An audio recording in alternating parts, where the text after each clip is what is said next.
Before this episode of Sports Paws begins, we wanted to take a moment to talk about the passing of a Quinnipiac legend, Frank Vieira. Vieira passed away on Friday at the age of 91.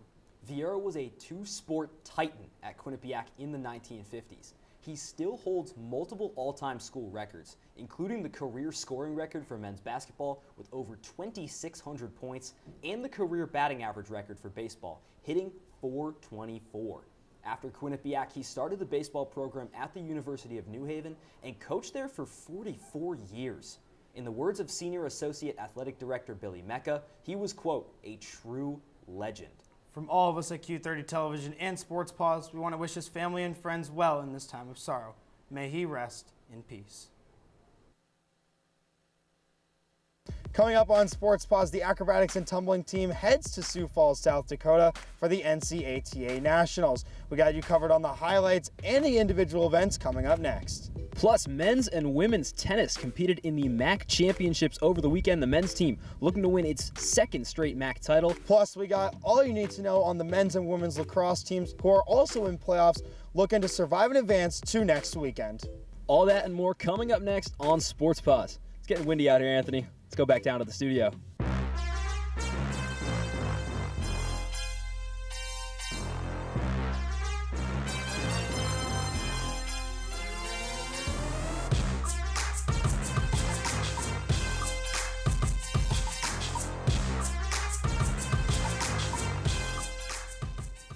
Welcome into Studio 125 for one last Monday night episode of Sports Paws this academic year.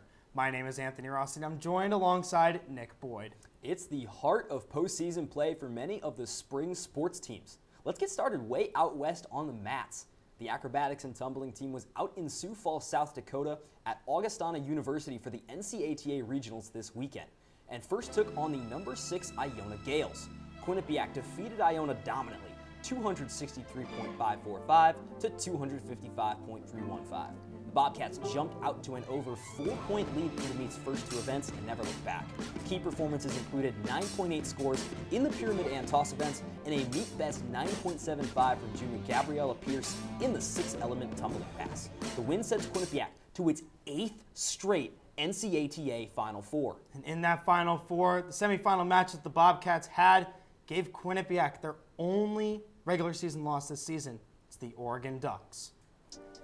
Quinnipiac's looking for revenge. Oregon spoiled their senior day last time out by 1.125 points. They're ready for the challenge.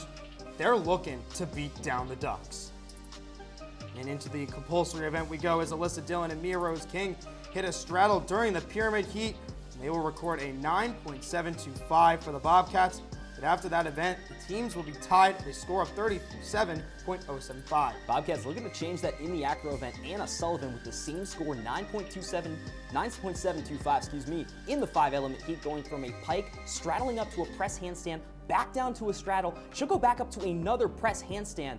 Look at the upper body strength there. Quinnipiac narrowly pulls ahead. Oregon's right on their tail, though. Let's take a look in at the Ducks. It's time for them to shine, with Bethany Glick on top in the inversion heat to lead the team to a 9.825. The Bobcats, they still have the edge though. Let's toss it to the tosses. Oregon's back with Alexis Jardina. She flies during the 450 salto toss, and it's close, just a half a point difference between these two teams. During tumbling, Quinnipiac trying their best.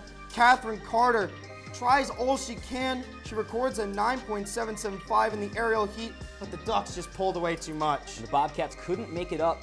Oregon wins 270.455 to 263.595, knocking out the Bobcats. And Oregon, they go to the NCATA National Championship.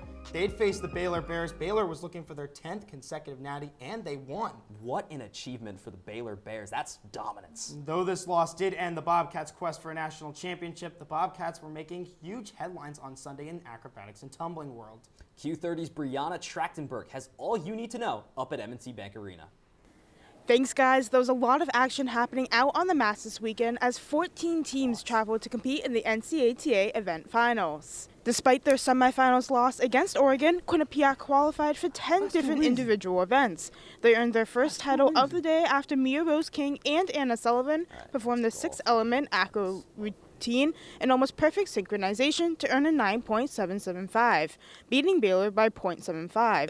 Later on in the trio tumbling event, Emily St. Ange, Catherine Coca, and Alyssa Esposito tumbled down the mat and into a championship after earning a score of 8.925, beating Baylor by .05 and Oregon by .1. St. Ange also earned all academic honors from the NCATA. That wasn't it for hardware, though, for the Bobcats, as Mia Rose King and Hallie Fowler both were tabbed as 2025 NCATA All-Americans. Fowler wasn't done yet, though, because before she even stepped foot off the plane home, she announced that she will be the inaugural acrobatics and tumbling coach at Manhattan this fall. Now that's all I have for Everything Acro from this weekend. I'm going to flip it back on over to Anthony and Nick at the desk. Thanks, Brianna. Shifting over to the links. The MAAC Women's Golf Major Awards were released on Wednesday. It was all Bobcats. After winning the individual MAAC championship, first-year Sophia Fujita was named as the MAAC Player of the Year and Rookie of the Year. Fujita's overall score at the MAAC championships was a 217, just one over par, and her best round being on day one, shooting a 68, 4 under par. Bobcats head coach John O'Connor was also named as the MAAC Coach of the Year. Quinnipiac has won a total of 6 MAAC titles during O'Connor's tenure, the most by any team in the conference since the Bobcats joined the MAAC in 2013.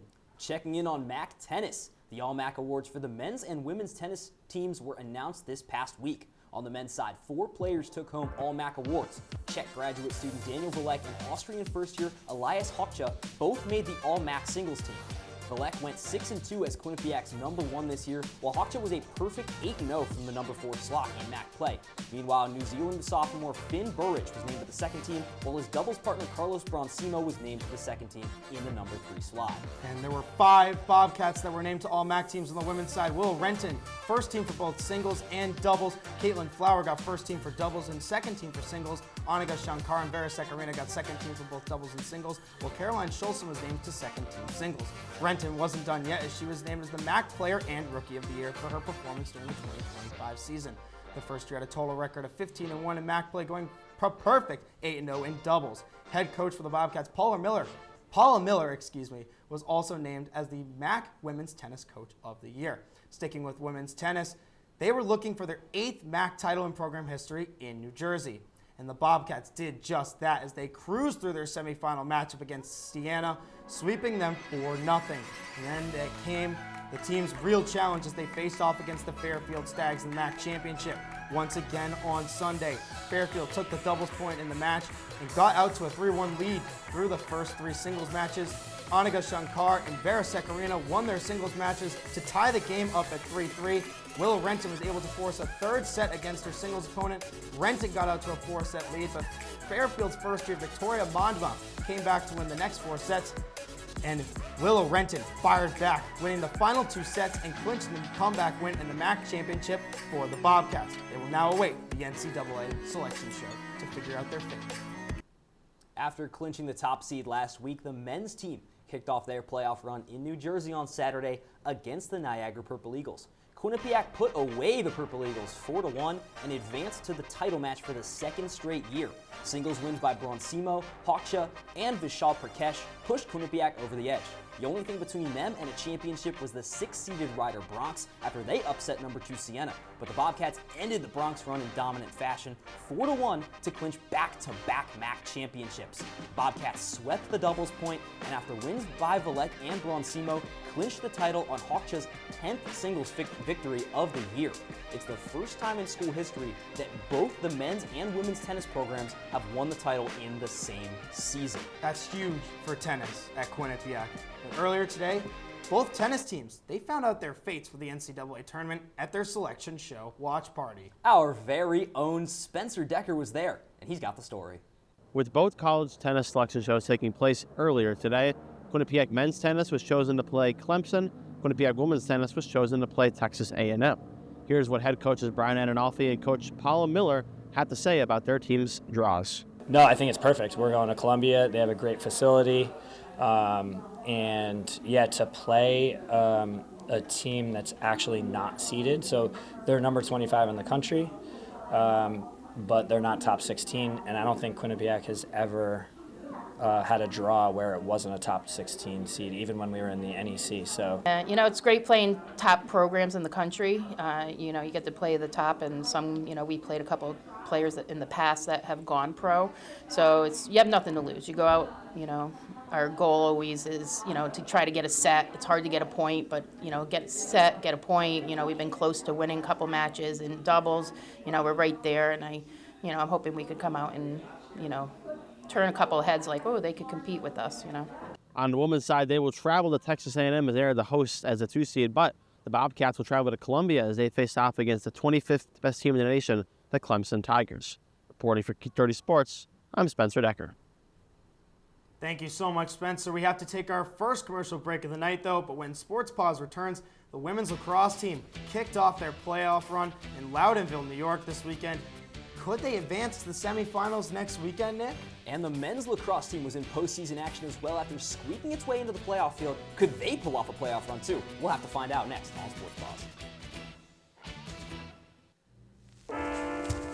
There are a lot of temptations facing young people today, like electronic cigarettes and skateboarding. Each vape pod can contain the same amount of nicotine as a pack of cigarettes. This can lead today's youth to a lifelong addiction and severe lung damage. Recall and consider the facts before making a poor decision. The health class film guy isn't the best person to talk to your kid about vaping. Got a few minutes? You are. Start the conversation with your child about vaping today. Everyone has a ritual. That small thing we do to keep us focused. But what do you do to keep your head in the game? To drown out the self-doubt and support your mental health.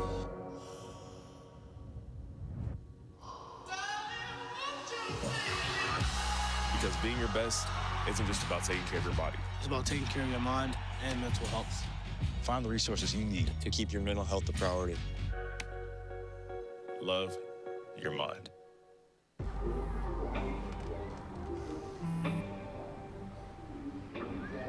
I don't know why you're so sad. You've got a roof over your head. You gotta stop with that depression stuff.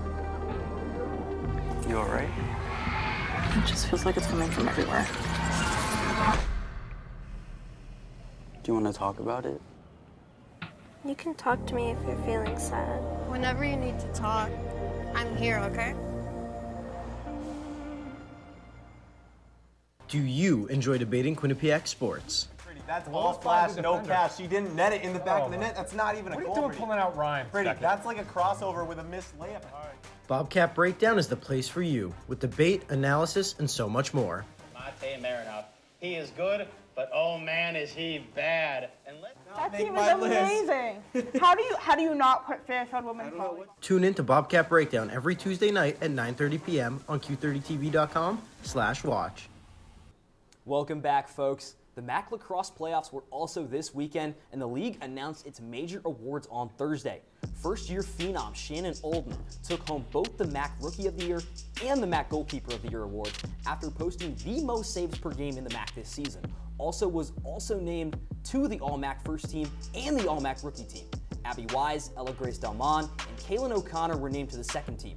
Meanwhile, Emma Miller Ayala and Anna Givens joined Alden on the All-Rookie team. It's the most All-MAAC honors in a season for the program in history. But on Friday, it was time for business in the first round of the MAAC playoffs. Quinnipiac looking for their first postseason win since 2023. Starting off in the first, Sacred Heart starts the scoring. Maggie Aranio cuts through the slot and gets it past Alden. It's 1-0 Pioneers. Later on in the first, free position attempt for Shayan Singa. She rips the ball by Alden for her second of the game. Sacred Heart leads into the second. Second quarter, Quinnipiac gets their own free position. Mia Delmon makes a move and scores, tying it up at 6. The Bobcats started a run off of that goal.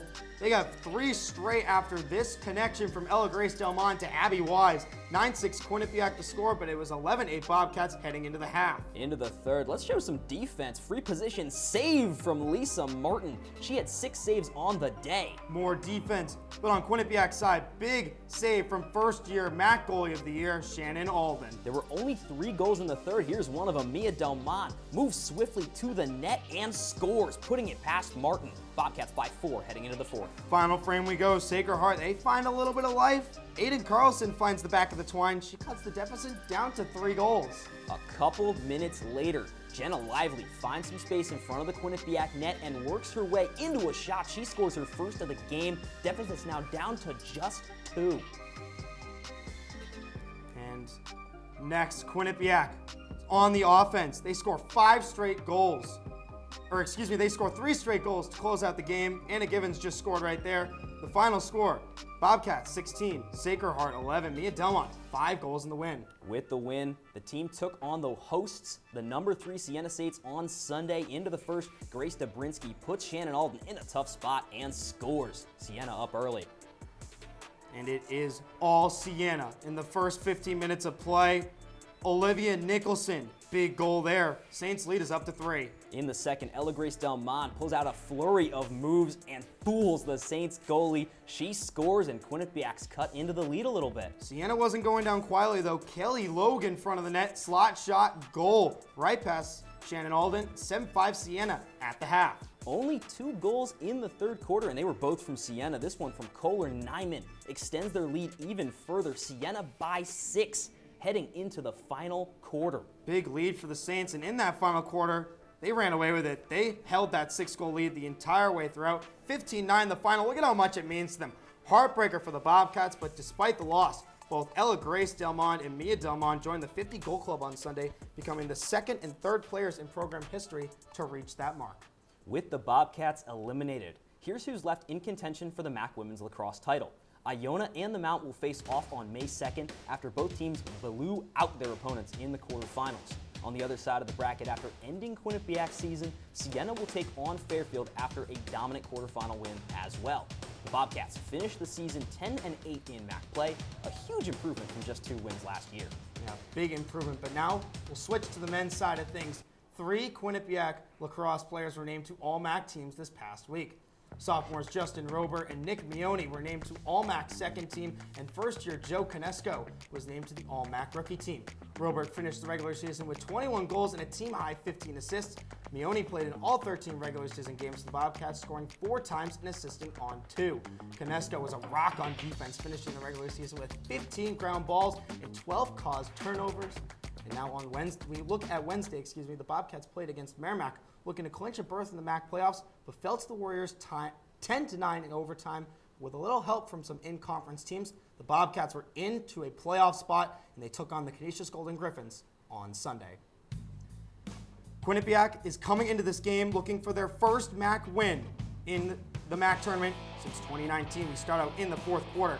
It's 8-7 Canisius, and they make it 9-7 off of a connection from Jordan Reed and Mason Wolford. Wolford behind the back. I don't know if you caught that. Crazy goal from him. He notched his 4th goal of the game. He finished the day with 5 net. Goodness. Canisius now up by 3, but Quinnipiac not out of it yet. Ethan McGerald finds Justin Robert. He puts that one in the back of the net. Hat trick for Robert. The deficit is now only 2 goals. Just over a minute later, Bobcats on the man-up advantage. They work the ball around, and it's Robert again. Same side of the net, puts it by the goalie. That's his 4th of the game. It's a 1-goal game with 9 minutes and change. Bobcats have back-to-back goals. Can they make it 3 to tie the game up? Yes, they can. It's big man Trevor Douglas for his 1st goal of the game. This one is tied, and the bench is jumping for joy. Golden Griffins are looking for an answer, but they turn the ball over, and it's grabbed by Glenn Platana. Platana goes coast to coast, turns on the Jets. He finds Nate Watson. Watch this goal, Nick. Absolute ripper. Bobcats take their first lead of the game since the 2nd quarter. The bench was going crazy throughout. We see them right here. And they were down 3 goals late. It was 10-7, and they scored 5 straight goals to get the win and advance 12-10 Bobcats, and they will now head down the Merritt Parkway to take on Sacred Heart. And with the first round of the MAAC tournament being over, let's see how the full field shapes out heading into next weekend. On the other side of the bracket, Marist was able to take down Manhattan to advance to the MAAC semifinals. The next round and the championship game will be hosted by Sacred Heart University, becoming the highest seed remaining. Bobcats will face off against Sacred Heart Thursday at 3 p.m. in Fairfield, and Marist will take on Siena in the late game at 7 p.m. The winners of those games will head to the MAAC Championship on Saturday at 12:30 in the afternoon to be broadcasted on ESPNU. Well, that game was a thriller, but I love me some baseball. And the Quinnipiac baseball team began a crucial 3-game series on Fairfield on Friday. But the Bobcats got off on the wrong foot. Fairfield was up 6-0 after 5 innings and then put up 8 runs in the 7th to turn the game into a 15-5 laugher. 3 Stags homered as Nick Balcom was saddled with his 3rd loss of the season. Ryan Hutchinson tagged for 5 runs too. The lone bright spot was Johnny Knox, who went 2 for 4 and hit his 6th home run of the season. The Bobcats are ready to rebound on Sunday, but the game got postponed into a doubleheader on Sunday. After the rainout, could the Bobcats escape Fairfield with a series win? Mike Poncini on the bump in Game 2 for Quinnipiac. Kyle Lester for Fairfield. Top of the first, Christian Smith. 2 on, 2 out. A lot of pop on the check swing. He drops it fair down the right field line into the corner. 2 runners come in to score. It's 2-0 Bobcats. Then we go to the 4th inning. It's 4-0 Bobcats. Poncini, they'll drop a curveball into the zone. Strike 3, you're out. He strikes out on bases loaded. On to the 5th, Kyle Garbowski skies one to deep right center field. Back it goes, off the top of the wall. Johnny Knox trying to score from first. The cutoff throw coming in. It'll be a bang-bang play at the plate. He's safe. 5-0 Bobcats. Next batter, CJ Willis. Bouncer off the mound. Garbowski will come in to score from second. Nick, the Bobcats bats, they've woken up. And they're not going to sleep. Sebastian Muller up next. Boom. That baseball had a family. My goodness, a 2-run shot for his 12th of the season. It's 8-0. Very next batter, Alex Irizarry. He goes long ball. Bobcats go back to back. The lead is up to 9. On to the 7th inning. Irizarry stays hot. Middle fastball crushed to right center field. Will this one go to? Not quite. It's off the top of the wall. Another Bobcat comes around to score.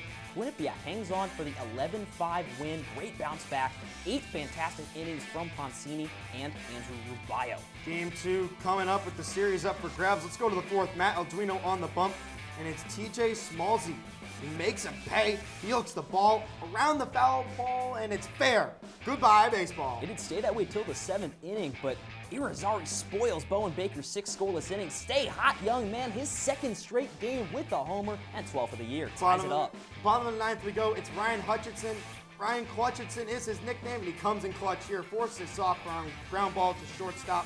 Irizarry makes the play. Free baseball in Fairfield. Stags threatening in the 10th. 2 runners on. Luke Nomura against Hutchinson. Slaps it to the opposite field for a base hit. Knox can't make the play. Dean Ferrara slides into home for the 2-1 walk-off victory. Mob the field, fellas.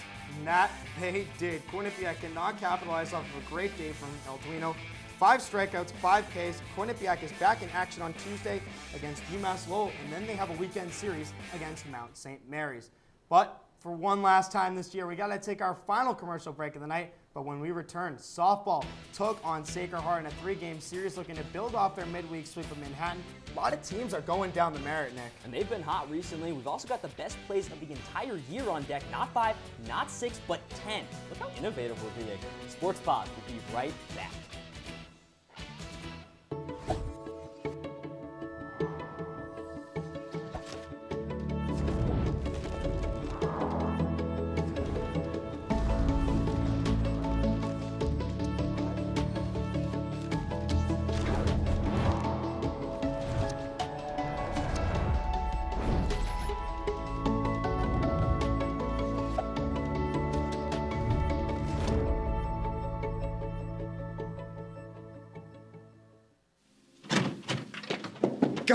Guys! We had to make a commercial for #that right now. What do we do? How long do we have? We only had 2 months to do this. We could explain that it's a pop culture news show that covers everything from movies, music, and video games. Yeah, and we can also talk about how there's pre-recorded segments that vary from reviews to in-depth discussions. We should also mention that it broadcasts live every Monday at 7 p.m. on Q30TV.com/watch. I think that covers everything. Did you guys get that down? Gracie and Pedro might not get along so well. They're standing on my tail. But there's one thing they agree on. There's a right seat for everyone. Oh, that's the good stuff. Whether you're a dog, Hold on, Pooch. a cat, a fish, or a rat. And I'm a ferret. Be sure to travel safe. How can you be so sure? I'm absolutely positive. On your next adventure, make sure your children are in the right seat for their age and size. Get it right at nhtsa.gov/the right seat.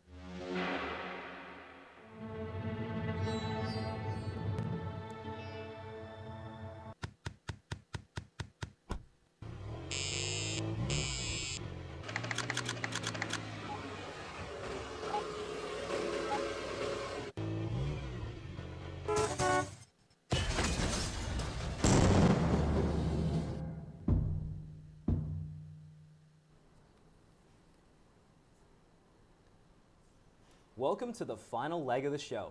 Softball was at Sacred Heart for a 3-game set this weekend. In the doubleheader on Friday, the Pioneers took the first game 1-0 behind a masterful 2-hit shutout from junior pitcher Sam Kowalski. But in Game 2, Quinnipiac Sydney Horan, pitching in her second game of the day, mind you, dazzled with a 2-hit shutout of her own as the Bobcats won 2-0. In Game 3 on Sunday, down by a run in the top of the 7th with 2 runners on, Sophia Vega crushed a 3-run homer, her 4th of the year, to give Quinnipiac its first lead of the day. They held on for the 3-2 win, and it marked the Bobcats' best MAAC season in history with 13 conference wins to date. Now, we usually highlight the top 5 plays on this show, but how about we mix it up this week? You said it, Nick. We got the top 10 plays of the academic year on tap. Why don't you start it off, my friend? I'd be glad to. Play 10 on the track, junior Nyasia Daly. Her personal best time in the 100-meter dash, 11.77 seconds. Second best in program history. No wonder she won MAAC's fastest woman twice. Heading to Burt Con for play 9, Quinnipiac versus Fairfield. Late in the 5th set. Hello, Alexandra Tenen. Huge block. Play 8 on the turf, Shannon Alden kick save using her leg in a clutch situation, no less. That's why she won MAAC Goalie of the Year. Taken to the mats for play 7. It's the trio tumbling event as Catherine Coker, Emily St. Ange, and Alyssa Esposito receive an 8.95 win in the Natty. Play 6, Caden Bennett. Look out below. My goodness, what a poster. Head to Atlantic City for play 5. Gal Raviv falling down, gets the bucket to go, count the foul, and 1. That play was seen on SportsCenter. Play 4. Is it a bird? Is it a play? No, it's Gabe Wright, a 5-star catch for the Bobcats center fielder. We head to the pitch for play 3. No way, Cabezas. Crazy bicycle kick. Play 2 on the ice, battle Whitney Ave, Jeremy Wilmer, Spinorama. Another look at that SportsCenter play. Do you think that's how he drew it up? I don't know about that one, but this one was drawn up from the beginning. What else could be play 1? The goal scene around the globe. Kaylin LaMarche, between her legs, between the defender's legs, into the back of the net. You just can't top that, Nick. SportsCenter play 3 against Yale in the Battle of Whitney Ave. What a goal from the sophomore superstar. That was featured on TSN2, which is the Canadian Sports Network. Ice hockey got a lot of style points this academic year. A lot of style points, but now we come to a tribute to the show. Now, sports are all about traditions. And here on Sports Paws, we started our own at the beginning of the year. Off air once a show, we told the desk to sign a shot sheet. And I've gathered them all. Oh my goodness. Right here. Oh all my. of the shot sheets throughout the year, and they are signed by everyone. Tonight, it's a show about passion, right? Sports Paws is a show about passion. And it's put by everybody on desk. At the end of the day, the show is much bigger than just us. It goes further than that. And to keep the tradition rolling, Nick, let's go ahead and sign a shot sheet. Yeah, sure. How many do you, we've got to have at least over 50 of these at this point. I think so. Well, while we sign ourselves off literally this year, we want to thank everyone for making this show possible. Thank you to Maddie Kelly, Zach Stokinger, Spencer Decker, Ava Heaton, and Patrick Walsh for being amazing associate producers this year. Your work does not go unnoticed, and a special thanks to my main man, Nick Boyd, for being executive producers this year. What a year it's been, my guy. Make sure to follow Q30 Television and Q30 Sports on Instagram and X, and check out our website at q30tv.com. I'm Nick Boyd. He's Anthony Rossi. Sports Paws will be back on the airwaves next semester.